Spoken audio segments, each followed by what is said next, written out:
Everything you thought about China is probably wrong.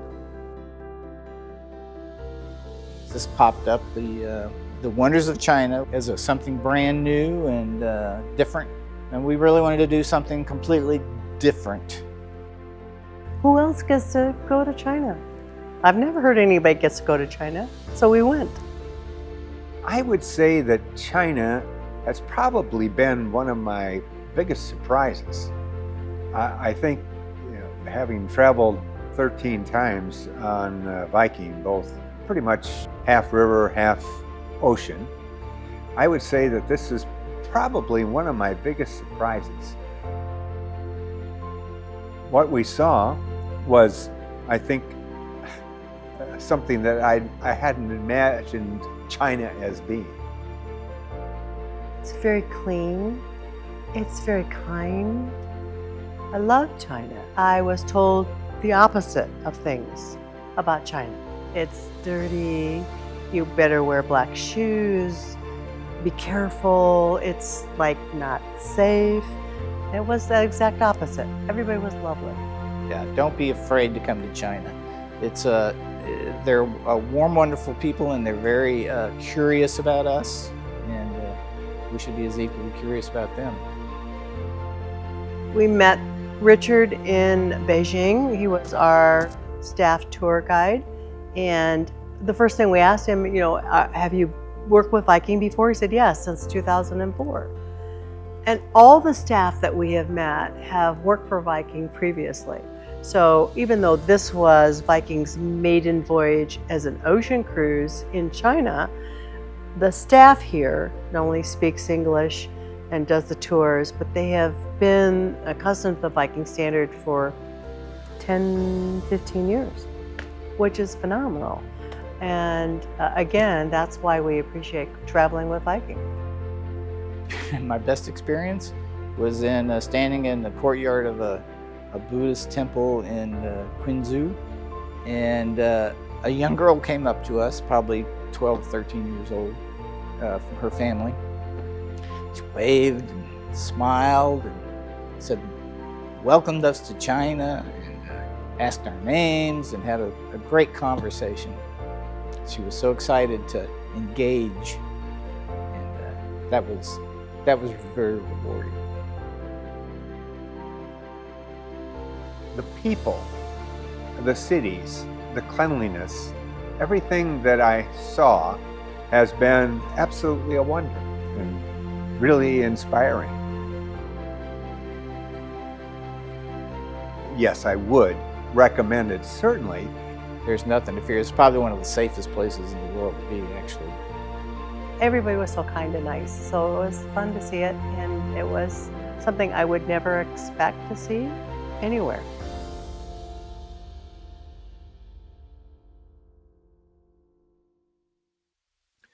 Hello and welcome to this presentation of Viking's 2026 China and Japan itineraries. My name is Joost Ouendag, and I'm part of the team that put these journeys together for you.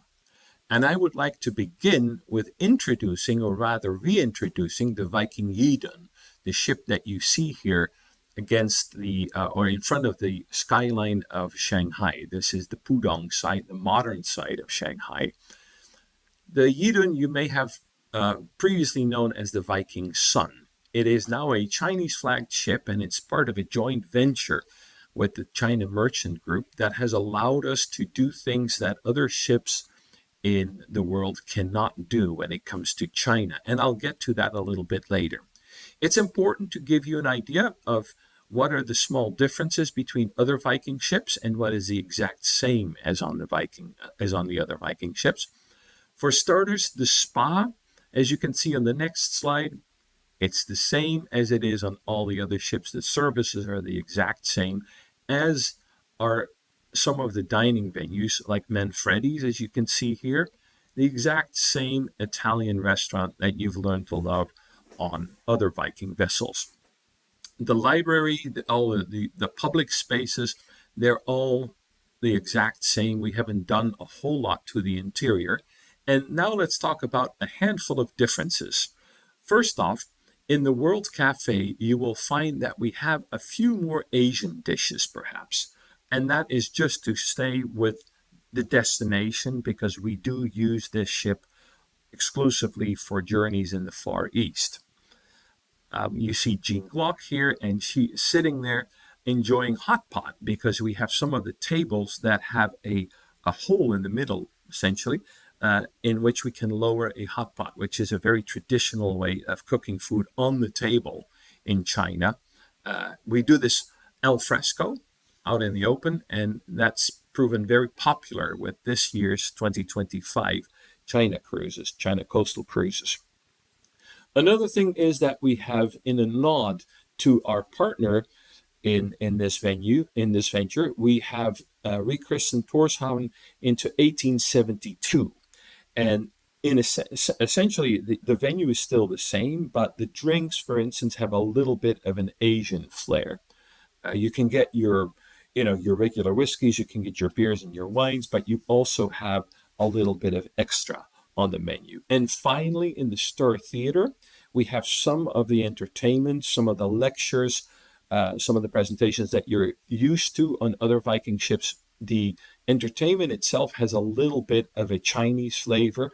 It draws on the long history of storytelling in China, and we've brought some of that onto some of the old traditional instruments are used on stage, traditional Chinese instruments. So there's a little bit of a Chinese flair there as well. Then let's talk about the itineraries, the Japan and China itineraries for 2026. And I will start with explaining the jewels of Japan and China, because that is essentially at the heart of the two other itineraries we offer, the gems of China and Japan and the pearls of Japan and China. Let me take you through the voyage, the ocean voyage that is at the heart of all three of these itineraries. And the journey takes place between Tianjin, which is a port city not far from Beijing, and they end in Tokyo, or they begin in Tokyo and end in Tianjin. From Tianjin, it's not far to Dalian, which is a city that sits on a peninsula. So Dalian is surrounded by water. The next port that you visit is Qingdao, which has a history as a port, as a German port for a few years. And the Germans, although they weren't there for a very long time, have left an imprint on the city. Among other things, Qingdao is one of the more famous beers in China. And it were the Germans that introduced the brewery there. You then sail the Yellow Sea until you get to Shanghai. So there's a sea day between Qingdao and Shanghai. We visit Shanghai. There's another sea day crossing the East China Sea to get to Jeju, which is part of South Korea, but it's an island all by itself. Very unique island. I'll come to speak about that in a little while. Then there is another sea day before you arrive in Hiroshima. And from Hiroshima, after a visit, you visit the port of Miyazaki, one of the sunniest ports in all of Japan, to Kochi, to Osaka to visit Kyoto, but also to see the city itself. In Shimizu, you focus entirely on Mount Fuji. That's why you stop in Shimizu. And finally, you disembark in Tokyo. Okay, then the gems of China and Japan add to this itinerary time in Beijing, in Xi'an, in Chengdu, and in Tibet, in Lhasa. And the pearls of Japan and China does the very same thing. Here you see an image of the Osaka castle. It does the entire thing in reverse order. And that makes for a few shifts. This is why we offer two itineraries with two different names, because the duration, the way the ports are aligned are a little different in each of these directions. I would suggest that once you've decided that this is where you want to go, you spend some time on our website to study what the differences in each of the itineraries are. In general, you will spend the same amount of time in each port on each of these journeys. To individualize your trips a little bit more, you can add on some extensions. And I would highly recommend that, in particular, if what you book is the ocean voyage in and by itself from Tianjin to Tokyo. I would just spend a little bit more time there. You fly halfway around the world. You should make the best use of that plane ride. We all know that plane travel these days is not that great anymore. So while you're there, do as much as you possibly can. Spend 3 nights in Beijing to have a thorough impression of that city, with the Great Wall, with the Ming Tombs, with the Forbidden City. Or tack on, and that's the next slide, do Beijing and Xi'an. Xi'an, of course, is known for its terracotta warriors. You could spend 2 nights in Tokyo to explore that city, one of the largest cities on the planet and one of the most interesting cities on the planet. And then finally, you could spend 5 nights, one of my favorite places in the world. You could spend 5 nights exploring the Gobi Desert of Mongolia. You fly into Ulaanbaatar, the capital. You get a brief introduction in that city to Mongolian culture and Mongolian history. And then you spend 3 nights in the Three Camel Lodge in the desert. You then go back to Ulaanbaatar before you continue your onward journey. And then let me talk a little bit about the weather. We offer these itineraries in fall, which is perfect because both in China and in Japan, it gets rather hot in July and in August. It's all doable, but it's a little bit more pleasant when you travel there in September and in October. I would say that for October and November, you should bring a sweater with you, a light coat. It's not going to be very cold, but it does go, especially in the evenings, it can get to, well, in Tokyo in particular, it could get to almost to freezing if it gets very cold on a November night. But during the day, you're going to be fine with really just a light coat or a sweater. That's what you need to know about the climate. And now let's start to talk about the individual ports. The first port after Tianjin is Dalian. And Dalian sits on a peninsula. I mentioned this in the introduction. On a peninsula, which basically means that all around the city, there's water. It's surrounded on 3 sides by water.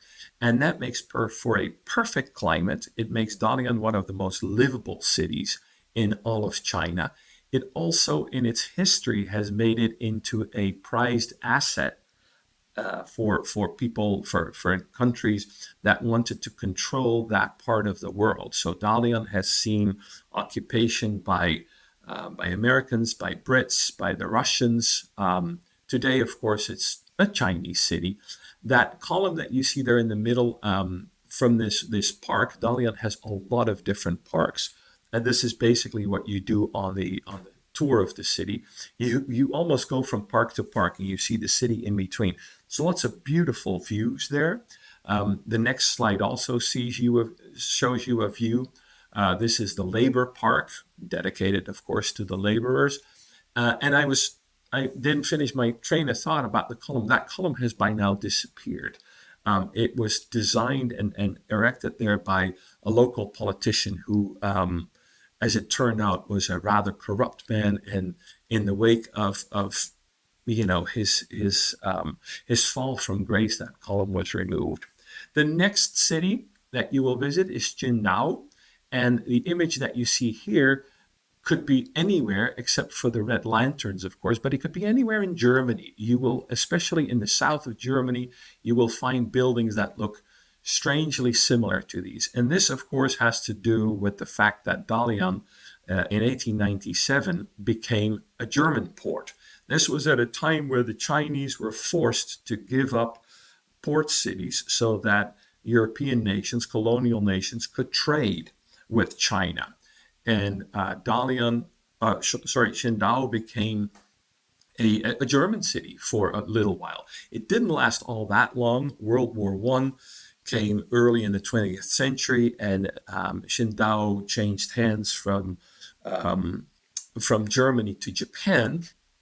And then on the 4th of May, 1917, student movements started to get the Japanese out. That took quite a while, but if you look at the next slide, that red monument in the middle of the image, you see the skyline of Qingdao. The 4th of May became was a day where students came together to protest the Japanese occupation of the city, and it's a milestone in, if you will, the liberation of China from foreign powers that eventually led to the People's Republic of China, and this is why that monument is called the May 4th Monument. Qingdao, of course, is known the world over for the brewery that, yes, the Germans initiated there. Qingdao or Qingdao is still one of the best known brands of Chinese beer. So while you're here, you must have at least, or while you're on our ship, you must have at least one glass of Qingdao. It's a cultural experience. Next, you will see the ship here in Shanghai. And Shanghai is, of course, one of the highlights of any journey to China. 5,000 years ago, it was a fishing village. Even 100 years ago, there was a lot of buildup on the side of the Bund, which today is, if you will, old Shanghai, with a lot of colonial-style buildings. And then only in the last decades did Shanghai get this skyline that you're now familiar with all these tall skyscrapers. An included tour in Shanghai takes you to the Yew Gardens, which is the next slide. And the Yew Gardens are a little tranquil Chinese postcard, really, if you think about it. A postcard of what you imagine China to look like outside of these tall skyscrapers and these busy streets and these big shopping malls and things like that. There's a lot more that we offer in Shanghai.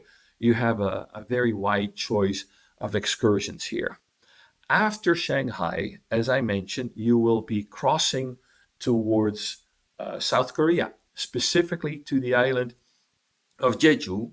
And that island has a very unique culture, a very unique history, very unique agriculture, so much so that UNESCO has made the entire island a so-called geopark. So it's a UNESCO site that essentially has been created to preserve and to protect a way of life that is very specific to the island. Everything on the island reminds visitors and residents alike that this is a volcanic island. What you see here, this sculpture that may look a little bit like a miniature version of what you will find on Easter Island, is a Dolharobang. And these are stone grandfathers in the language of the island. You will find them in a lot of places. They're made of basically igneous rock. That's the only rock that you can find on the island. And they're off the soil, if you will. They are for good luck. They are little amulets, if you want. You can buy them as small little travel size mementos of the island. Jeju has its own language. The Jeju people, although they're now a minority, have a language that was quite different from mainland Korean. The island is now become a vacation destination for a lot of Koreans. It's beautiful. It's surrounded by water. You can go for these long walks. In the next slide, you can see a coastal walk. The island was worked on very long and very hard by the people that lived here. The volcanic soil did not yield great harvests until the people found a way to break down the volcanic soil and to plant things there that went well with the particular type of soil and with the climate.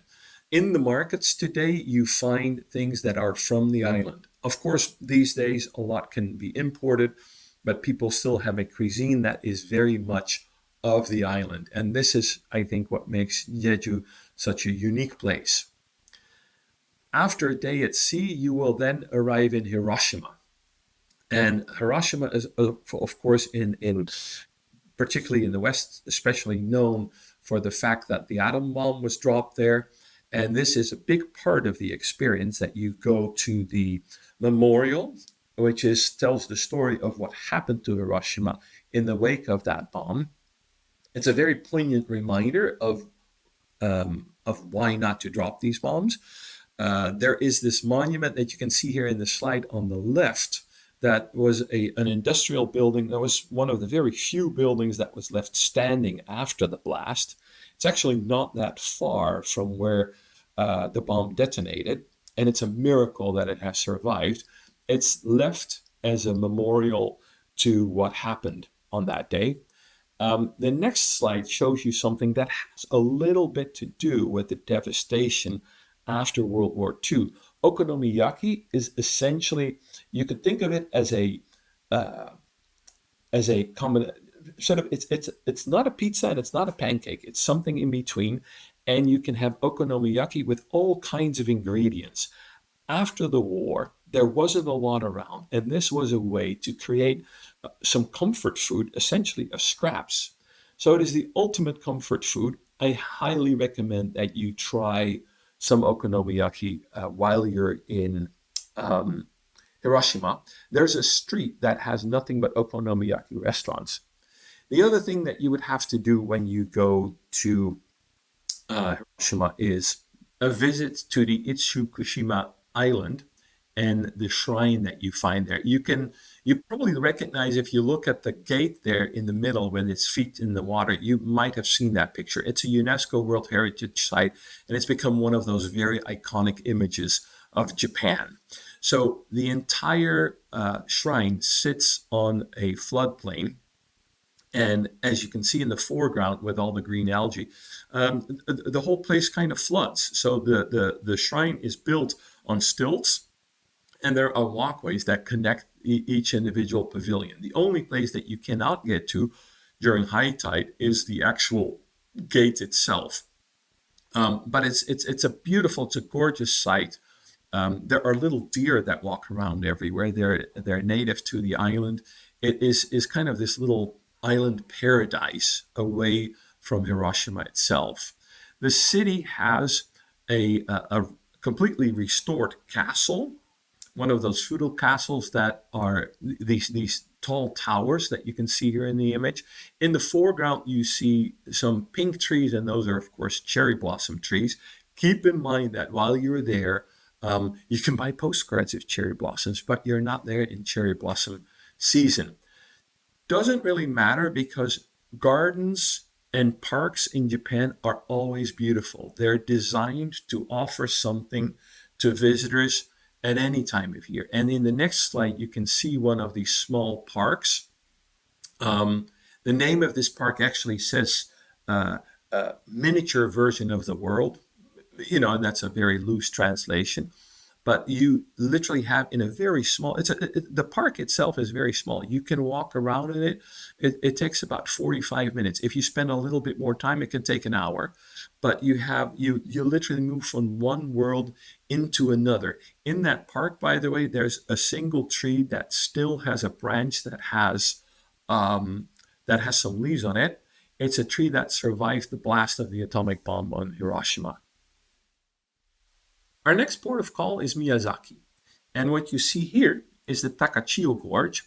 And this is, according to legend, where the gods came down to Earth to create Japan.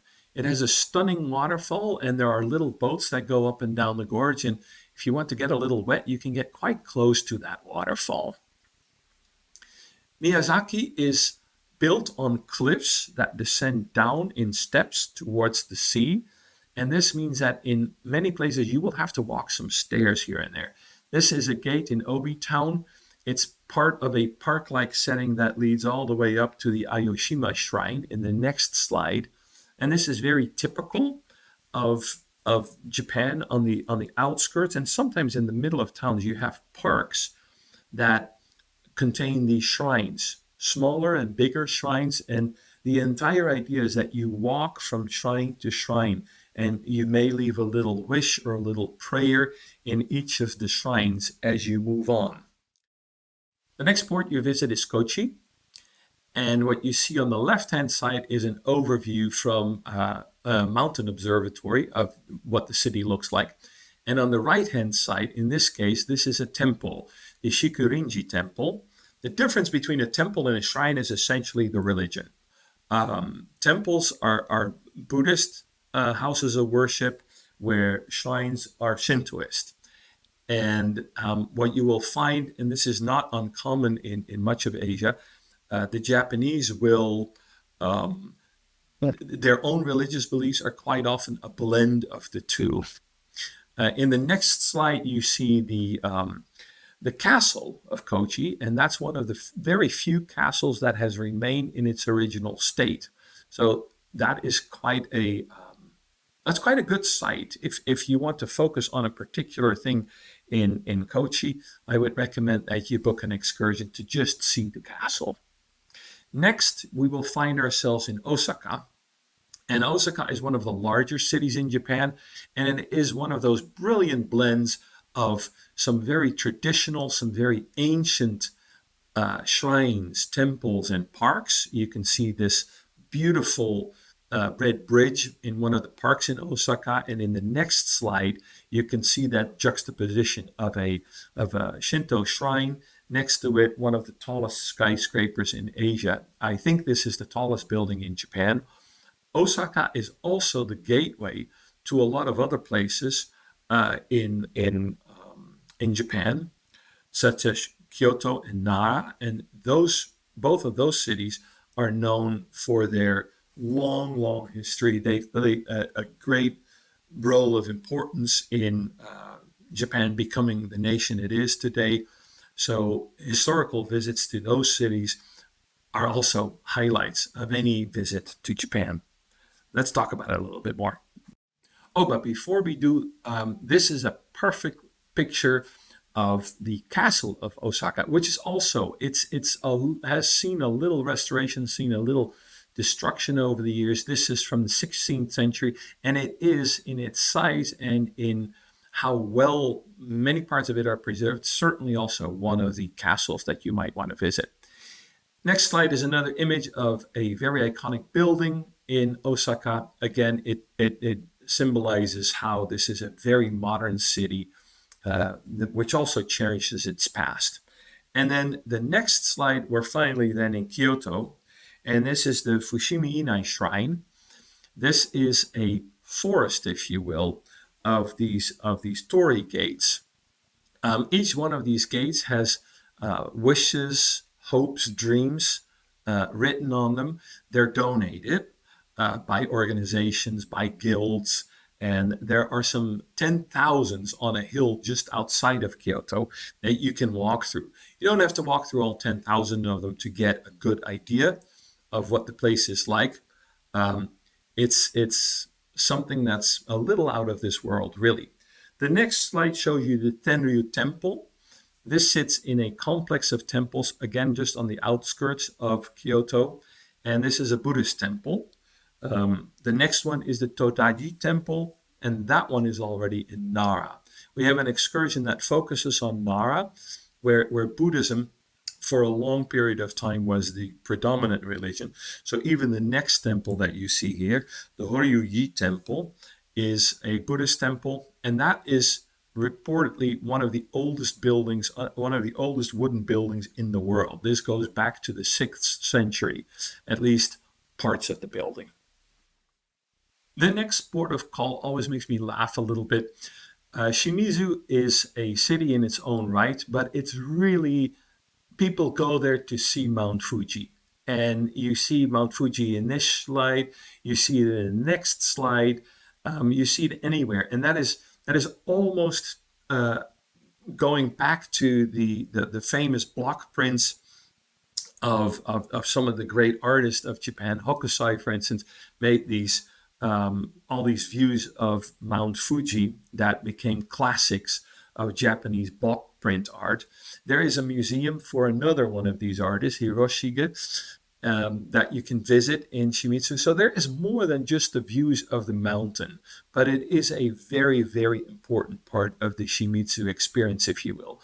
So much so that the city at some point along a highway where there's this perfect view of the mountain, people would stop in the middle of the highway to just see the mountain. So the city put up a wall in order to stop people from stopping in the middle of the highway.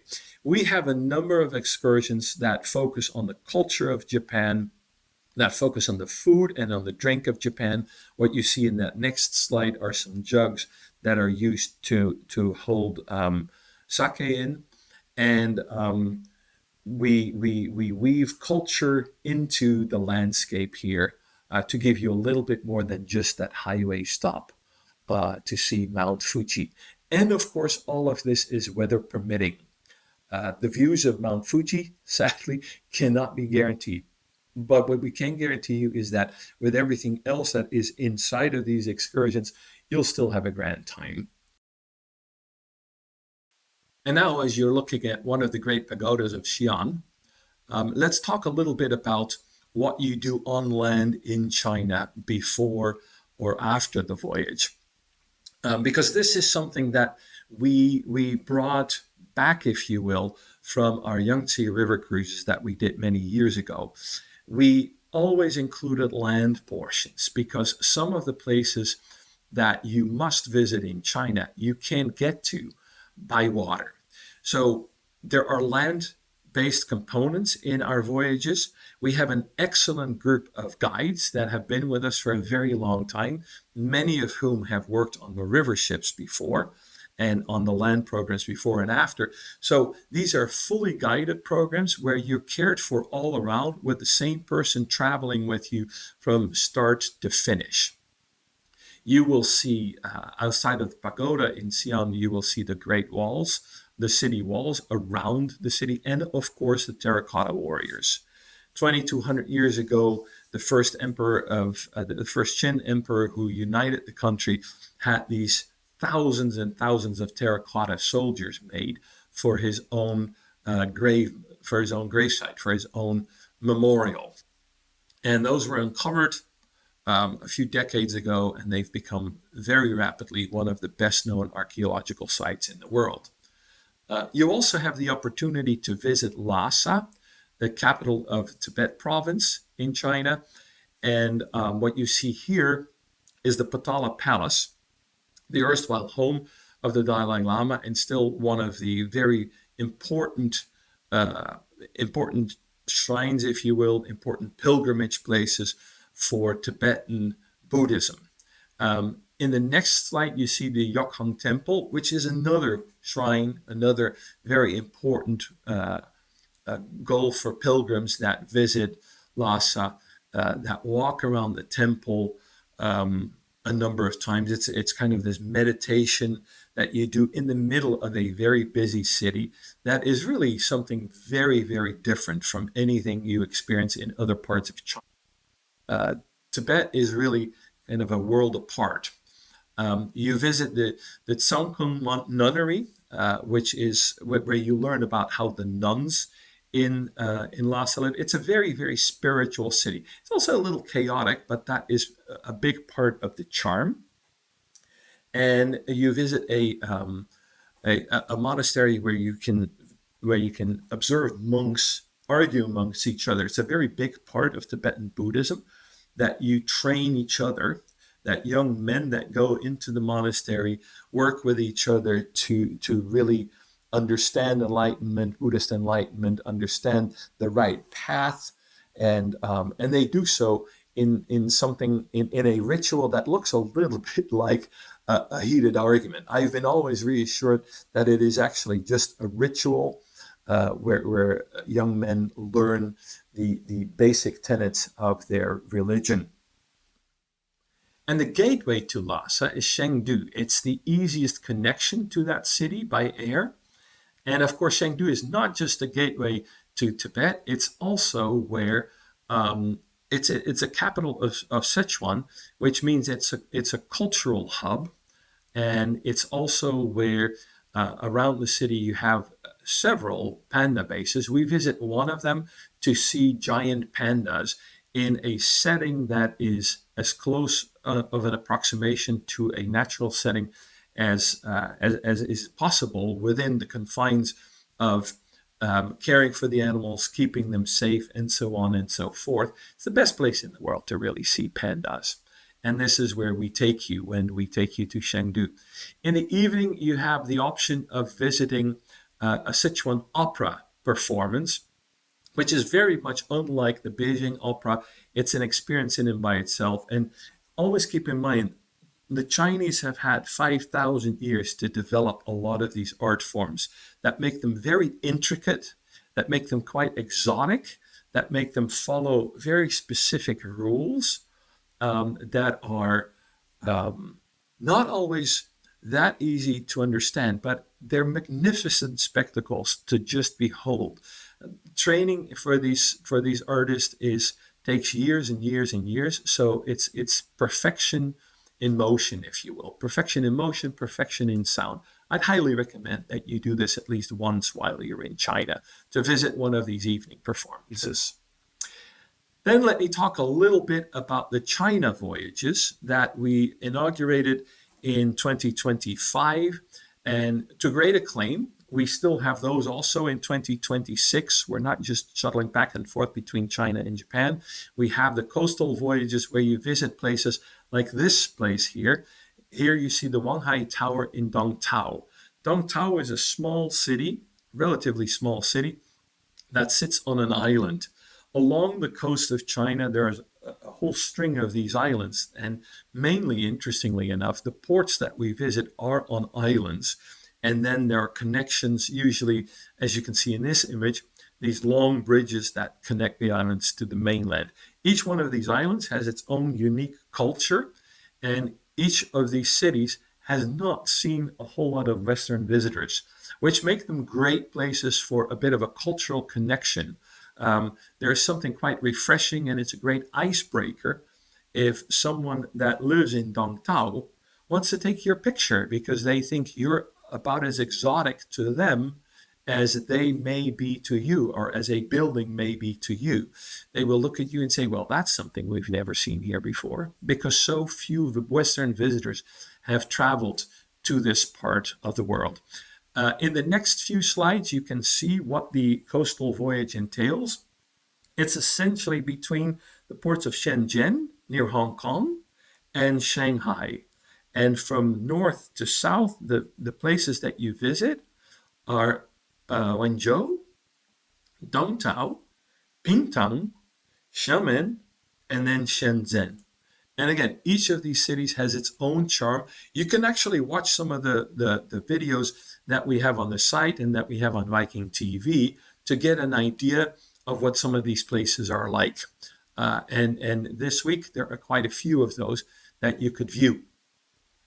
So that concludes this presentation. Thank you for watching, and we hope to see you on board the Yi Dun to travel to Japan, to Korea, and to China with us.